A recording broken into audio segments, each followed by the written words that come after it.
Hello everyone. Hello my dear students, to all my dear friends and to all my viewers. I am Avinash, an advocate at Patna High Court and Supreme Court of India. Today what we shall be discussing in this session, in this video, is relevant for everything, be it your judicial services exams, be it your APO exams, be it your CLAT, UG and PG exam, or ELET UG and PG exam. Right. The question is very simple. This question has been asked several times in the exams, in the exams which I mentioned earlier, right? The principle says that the transferor of goods cannot pass a better title than what he himself possesses, right? This is the legal principle that we have got. Now I shall be explaining this legal principle in a much simpler way, in the manner in which you can understand it to the fullest, right? इसमें यार ये कह रहे हैं कि अगर मेरे पास खुद के राइट्स नहीं है तो मैं दूसरे को एक बेहतर राइट्स कैसे ट्रांसफर कर सकता हूं। जैसे टाइटल ओनरशिप, मैंने कोई सामान चोरी कर रखी है, मेरा खुद का नहीं है, मैंने चोरी किया हुआ है, तो मेरे पास खुद के पास डिफेक्टिव टाइटल है, तो मैं अगर किसी को वो सामान बेचूंगा तो मैं उसको क्या बेहतर टाइटल पास ऑन कर पाऊंगा? तो आंसर है कि नहीं कर पाऊंगा। वाई? बिकॉज जो लीगल प्रिंसिपल था वो क्या था कि the transferor of goods can not pass a better title than what he himself possesses. ये सेल ऑफ गुड्स एक्ट 1930, जब आप पढ़ते हैं सेल ऑफ गुड्स एक्ट 1930 को, तो उसका एक प्रिंसिपल है जिसमें यह कहा जाता है कि अगर मेरे पास बेटर टाइटल्स हैं तभी मैं किसी और को एक बेटर टाइटल ट्रांसफर कर सकता हूं। अगर मेरे पास बेटर टाइटल्स नहीं है तो मैं किसी को भी बेटर टाइटल ट्रांसफर नहीं कर सकता हूं। हमारा लीगल प्रिंसिपल यही कहता है।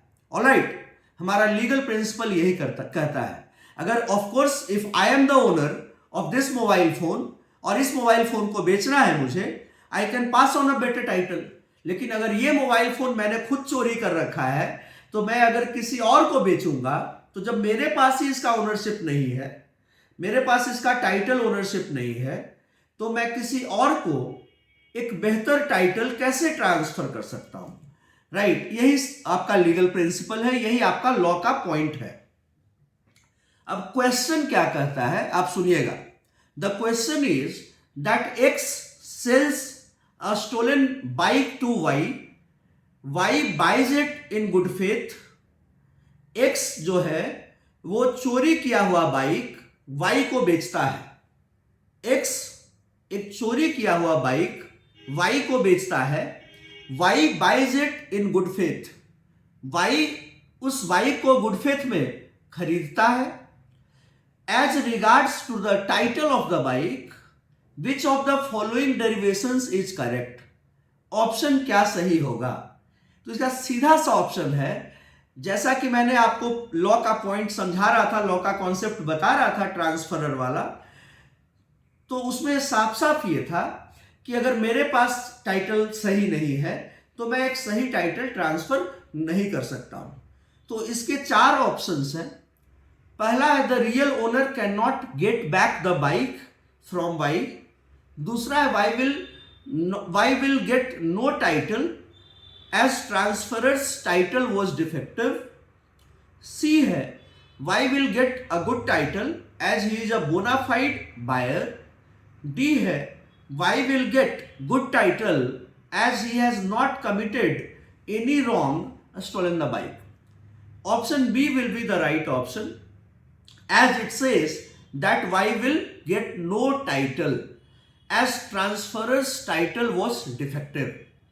क्योंकि मैं एक्स जो है इसमें, जो कि खुद चोरी किया हुआ बाइक रखा है और उसने वाई को बेच दिया, तो जब एक्स के पास खुद ही टाइटल ओनरशिप नहीं था, खुद ही उसके पास डिफेक्टिव ओनरशिप था क्योंकि चोरी की गई बाइक थी, तो अगर वो वाई को ट्रांसफर करता है तो जब आपके राइट्स खुद ही डिफेक्टिव हो तो आप किसी को एक बेटर टाइटल कैसे ट्रांसफर कर सकते हैं? ये संभव ही नहीं है.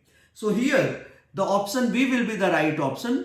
That is Y will get no title as transfers. That is X title was a defective one, right. And ये जो सवाल है ये आपको क्लैट में, एलेट में, यूजी पीजी के लेवल पे, एपीओ में, बार काउंसिल ऑफ इंडिया के एग्जाम में, जुडिशियल सर्विसेज में, सारे जगह पे ये सवाल पूछा गया है. तो इस सवाल को आप ध्यान में रखिएगा और इसके कॉन्सेप्ट्स, जो लॉ के कॉन्सेप्ट है इस पॉइंट पर, इसको भी आप ध्यान में रखेंगे. मेरी कोशिश है कि जो कुछ क्वेश्चंस बार बार रिपीट हुए हैं सारे एग्जाम्स में, उसको भी मैं टेकअप करूं और उसको, उसके सवाल को आंसर करते हुए जो लॉ के पॉइंट पर कॉन्सेप्ट है उसको मैं क्लेरिफाई करके आपको सिंपलेस्ट तरीके से समझा पाऊं, right. I hope that you have got my point in a very simpler way, right. Thank you everyone for watching me, right. Jai Hind.